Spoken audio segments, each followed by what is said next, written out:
Je, naweza nikakubadilisha kitu kama hutojali?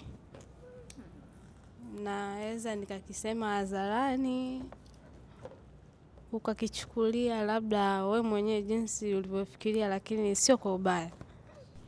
Funguka. Na pia hongera kwa wakati huu mwanamke anakuwa ninaomba kama ninaweza kukueleza kitu kama utabadilisha. Kuna watu wanaropoka bwana.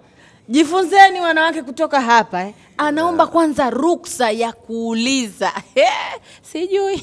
Aya, muulize ni nini uko unataka umbadilishe. Kama nilivyoeleza, mimi ni mfanyabiashara, hivyo huwa sitegemei hela ya mwanaume. Cha kwanza. Cha pili, wewe ni mwanaume mzuri, unajitafuta, sawa.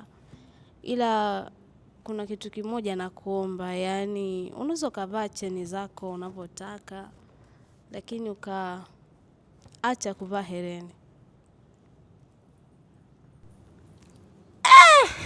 Mwamba kapenda. Umeona? Na katupa bro, na umetupa. Ile ni pesa nimetupa.